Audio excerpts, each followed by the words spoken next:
Buenas tardes ya, señorías. Ciertamente me apiado del Consejo de Gobierno tan obediente para venir aquí a los debates de orientación política en los que participa el presidente con la cantidad de cosas que hay que hacer en Asturias y ahí ustedes obedientes aquí cumpliendo las instrucciones del presidente del Gobierno. Sí, responsables. Yo estaría trabajando en otras cosas en lugar de escuchar al presidente, pero bueno, ustedes mismos, muy disciplinados son. La verdad que tanto tiempo escuchando hablar de mí en este debate de orientación política, por fin puedo dirigirme al presidente del Gobierno. Hasta ahora he escuchado hablar de mí, pero no me puedo dirigir a usted.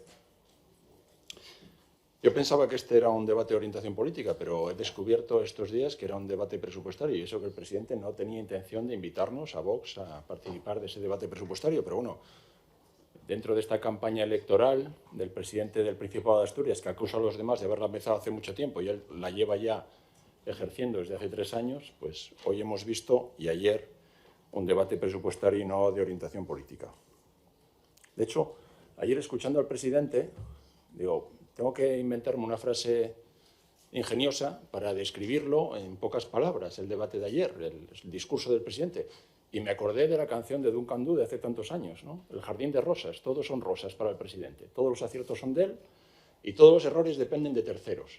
Ya vuelvo otra vez al teléfono móvil. Eso lo dije el año pasado. Escuche las intervenciones y deje de atender a los asesores. Escuche las intervenciones. Ya sé que tiene un equipo de asesores tremendo para que le vayan orientando, pero yo creo que es una falta de respeto al Parlamento estar mirando el teléfono móvil mientras intervienen los portavoces. Yo cuando interviene usted no miro el teléfono móvil, pero bueno, haga lo que quiera, es su decisión.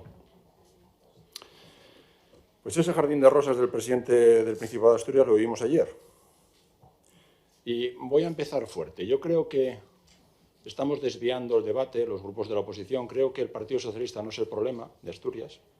El problema de Asturias es el presidente del Principado de Asturias. Como en España el problema no es el Partido Socialista, es Pedro Sánchez. Yo creo que Pedro Sánchez y Adrián Barbón son el problema en Asturias y en España. Pero estamos desviando el debate porque nos confunden. Tanto Pedro Sánchez como Adrián Barbón nos confunden. Esa cortina de mensajes, de promesas que nunca se cumplen, nos desvían la atención, pero son ellos realmente los responsables. El presidente del Principado de Asturias es el problema de los asturianos y no el Partido Socialista. De hecho, quiero empezar con una descripción de adjetivos calificativos, que no insultos, del presidente del Principado de Asturias en estos 3 años que llevo viviendo la política asturiana, que yo vengo de fuera. El presidente lleva muchos años en la política, yo poco tiempo. Quizá mi inexperiencia me haga cometer errores, pero es una descripción que yo creo que se ajusta a la realidad e intentaré desarrollar en mi discurso. Yo creo que el presidente del Principado de Asturias ha demostrado en 3 años que finalmente es un fraude, es una mentira contumaz, una promesa no cumplida. Ayer vivimos y escuchamos muchas promesas que no sabemos si se cumplirán. Un folio en blanco en nuestra historia democrática, una entrevista con Susana Griso y, en resumen, un peligro para la democracia porque no la acepta. Hoy le escuchamos hablar de que Zelensky era un buen presidente porque había sido elegido por los ucranianos, pero, sin embargo, no respeta la elección de los asturianos de tener 2 diputados de Vox aquí en el Parlamento. Esa es su visión. También alabó a Gorbachev, que vivía en una dictadura y no lo eligió el pueblo. Fue, sin más, una dictadura atroz. Así que ese es el presidente del Principado de Asturias.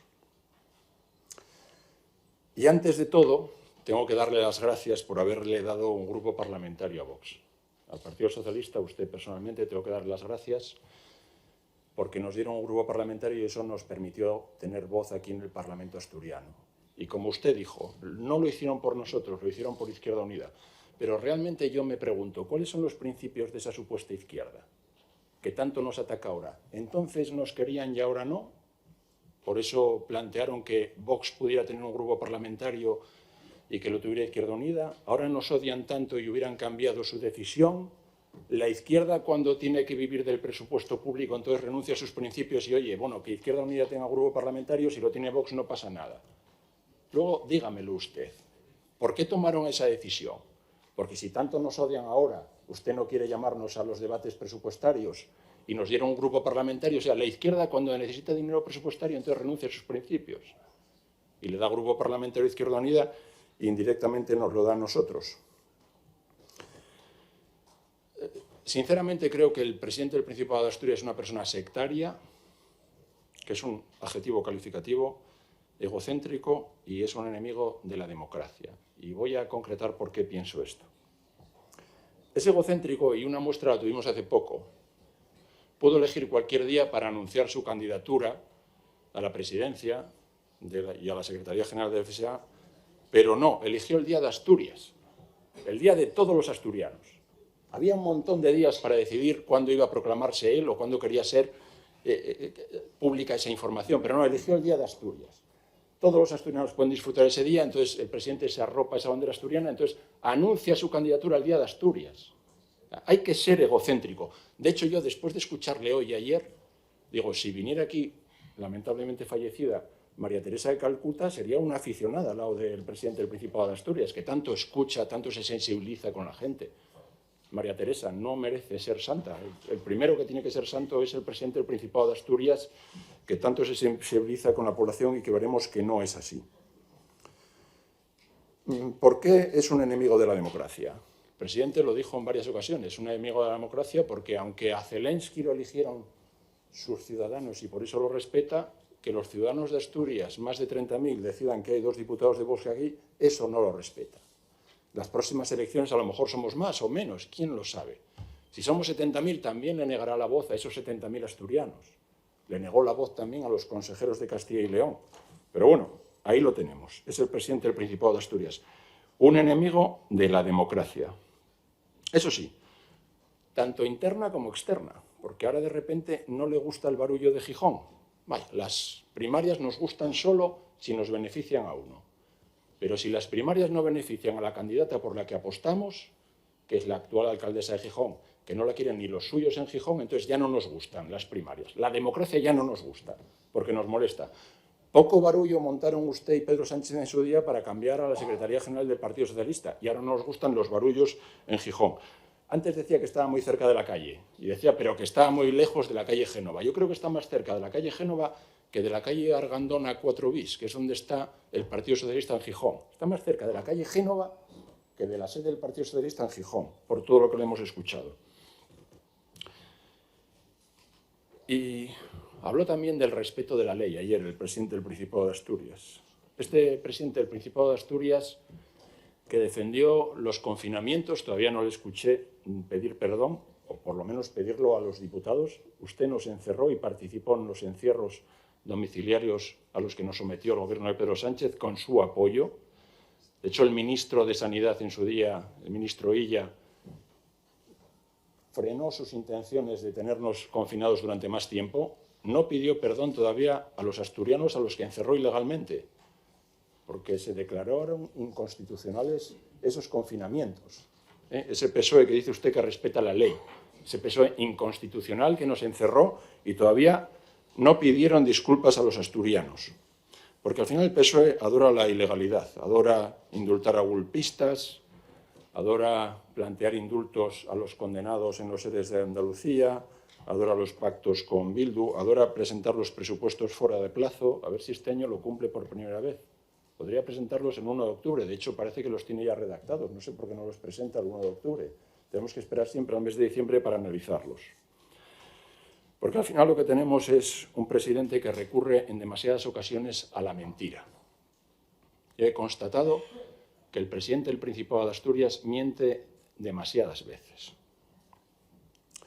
No lo sé, puede que sea un reclamo electoral, puede que sea una excusa para pasar por alto los errores que cometen, pero el presidente del Principado de Asturias miente, y miente constantemente. Y si no miente, olvida cosas, quizá conscientemente.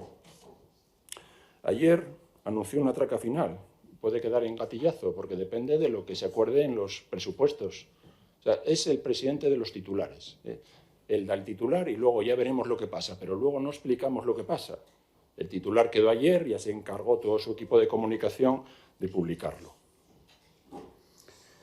Hace algo menos de un año, de hecho, hoy vivimos un divorcio extraño, porque hace poco menos de un año, en octubre, el 26 de octubre, celebramos una sesión como esta y, para sorpresa de muchos, experimentamos aquella traición a última hora entre Foro y el Partido Socialista, aquella traición que se basaba en un acuerdo entre el Partido Socialista y Foro por el que iban a imponernos la oficialidad a todos.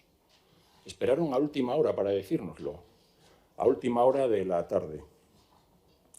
La verdad que a mí me cogió un poco por sorpresa, fue, de hecho, el propio diputado del Foro en aquel momento, Adrián Pumares, renunció a su tiempo de contrarréplica. Hoy no lo hizo, para dejar poco tiempo a los siguientes intervinientes, que solo era yo, para que pudiera reaccionar. Tuve 30 minutos para improvisar aquella intervención, porque era una sorpresa que tenían preparada entre el presidente del Principado de Asturias y Adrián Pumares. Por cierto, ayer nos quedó claro que el que vote al Partido Socialista en las próximas elecciones vota por la oficialidad.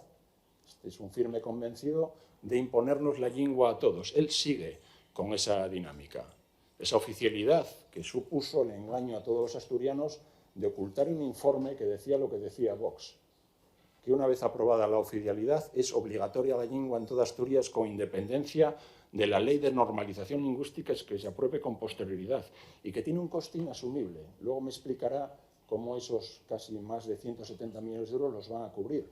Van a incrementar los impuestos, van a retirar financiación de Estado de Bienestar, de educación, de sanidad.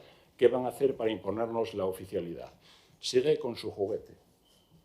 Y es un juguete que va a hacer mucho daño a Asturias. Sigue también con la transición ecológica. ¿Cómo se puede seguir así? Y toda Europa está renunciando a ella. ¿Cómo se puede defender una energía cara que es la que está cerrando las ganaderías y a la agricultura en Asturias? Usted es el mayor enemigo del campo en Asturias porque defiende la energía cara. El incremento de los precios se debe al incremento de los precios de la energía. La energía incrementa los precios de todos los insumos de la producción. Y usted es un gran defensor de eso, de cerrar las centrales de carbón, cerrar las centrales de carbón, que no sé si mentía en 2017 cuando decían que eran estratégicas, o miente ahora, o miente en los dos casos, porque la mentira es su forma de hacer política. En aquel pleno, yo quiero comentar una intrahistoria que no conoce prácticamente nadie, salvo mi equipo muy cercano, porque en aquel momento mi madre estaba muy enferma en el pleno del 26 de octubre de 2010, lo recuerdo perfectamente porque falleció 4 días después, con 73 años. Te quiero, mamá. Ese día, por la tarde, el presidente del Principado de Asturias se acerca a mí y me dice que sabe que mi madre está enferma. Falleció 4 días después. Y me propone que yo intervenga antes de Adrián Pumares, que no tiene ningún inconveniente en hablar con Adrián Pumares para que yo intervenga antes que él. Yo sin saber que nos iban a sorprender con ese acuerdo sobre la oficialidad.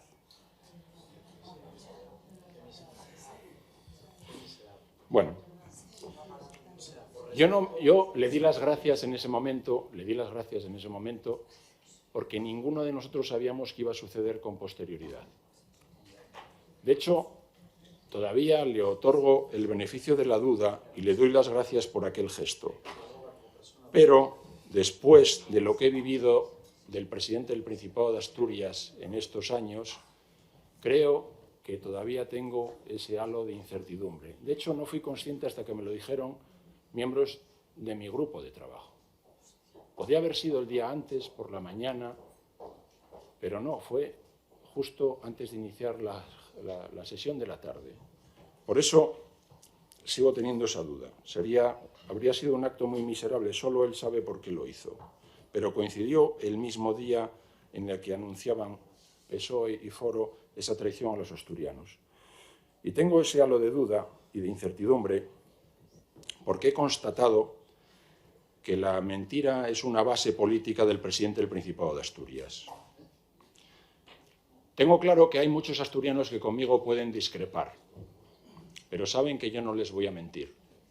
Lo que tengo claro también es que hay muchos asturianos que escuchan los mensajes del presidente del Principado de Asturias, que le gusta agradar a sus oyentes, pero hay muchos que no le creen a usted. Hay muchos que no le creen. A pesar de tener el gobierno más caro de la historia en Asturias, tenemos un gobierno basado en la mentira y eso puede tener solución. La solución es la terapia o la solución es que en las próximas elecciones pues no se vote a un presidente que se basa en la mentira. Hay incluso ya agrupaciones socialistas que lo tienen claro. No creen al presidente del Principado de Asturias. No lo creen en Llanes, no lo creen en Gijón, quizás porque les haya mentido también.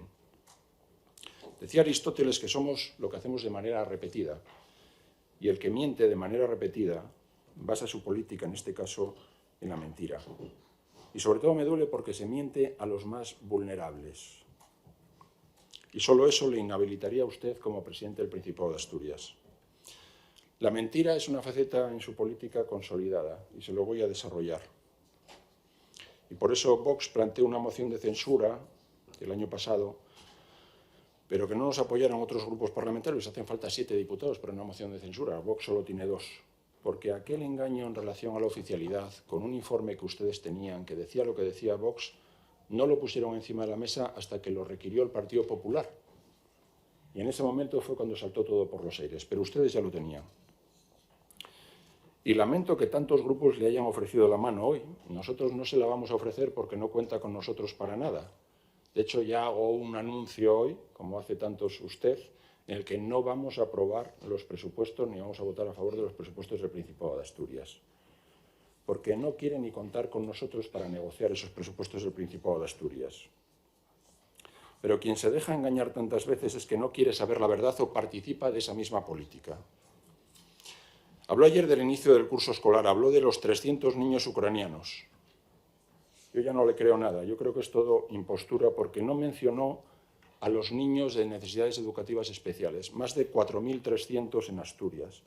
Más de 600 niños están en educación especial, a los que ya mintió y traicionó en su día, a los más vulnerables.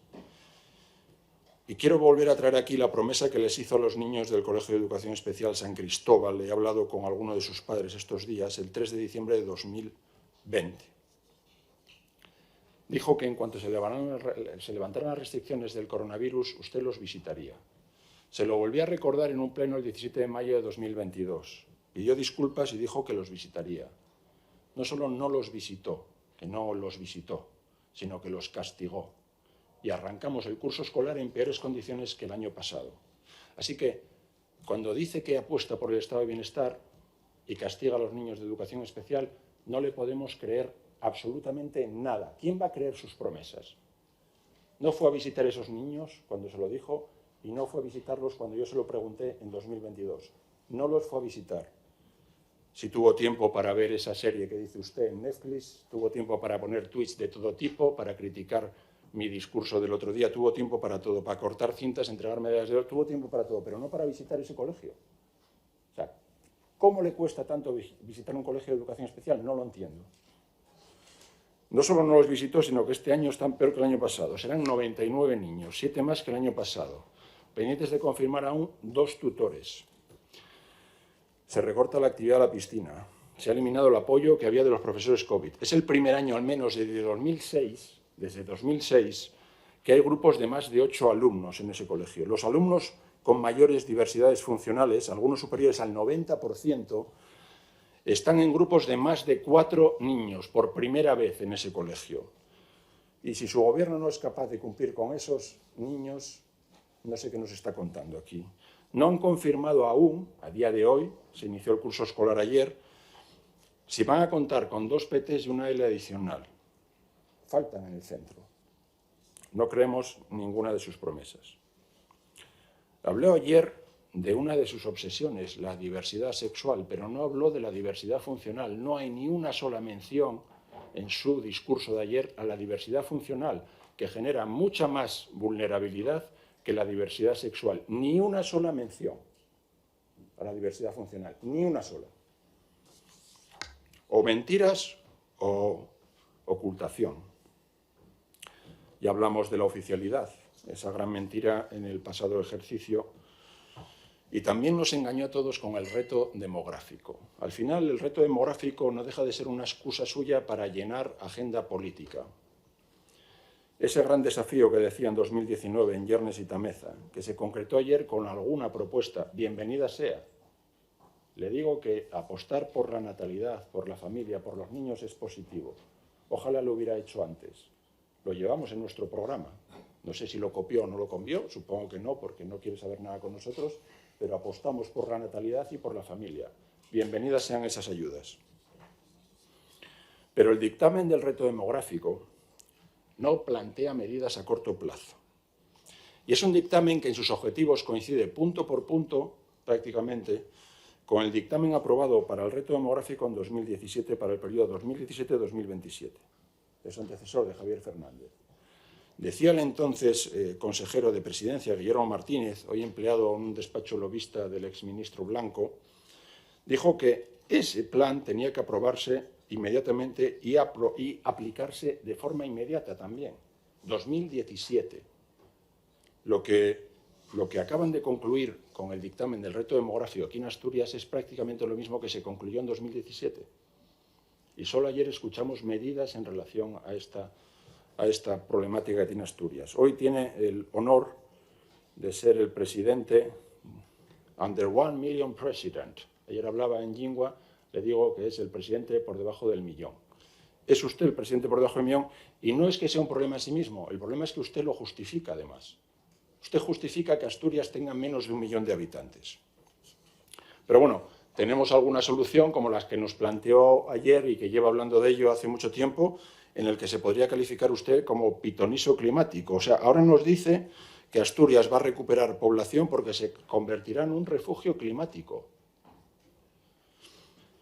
Si no nos está tomando el pelo, está haciendo muchos esfuerzos para que no entendamos que nos está tomando el pelo.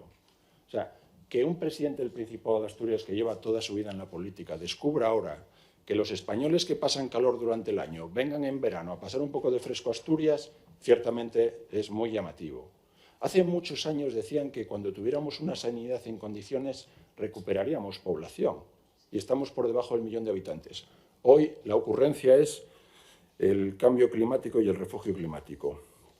La verdad que sus ocurrencias no dejan de sorprenderme para ser un presidente del Principado de Asturias. No es que mienta con promesas que no cumple, no es que mienta con datos que luego hablaremos de ellos, es que miente hasta con sus promesas y sus cumplimientos electorales. 10 de marzo, Adrián Barbón, hemos cumplido, 10 de marzo de 2022, hemos cumplido el 40% de los compromisos de la investidura, el 10 de marzo de 2022. Usted. 20 de julio de 2022. Barbón da por cumplido el 75% de los compromisos de la legislatura, 3 meses después. Casi duplicó los compromisos que cumplía usted. Hoy, bueno, ayer, 13 de septiembre, el 83% le lleva cumplido ya. En 6 meses, entre marzo y septiembre, pasa del 40 al 83. A este ritmo cumplirá su programa electoral 2 o 3 veces este año. Y es evidente que a los asturianos no le benefició nada, porque estamos peor que estábamos en su día. Mintió con Arcelor hace un año. Acaba de presentar un expediente de regulación de empleo.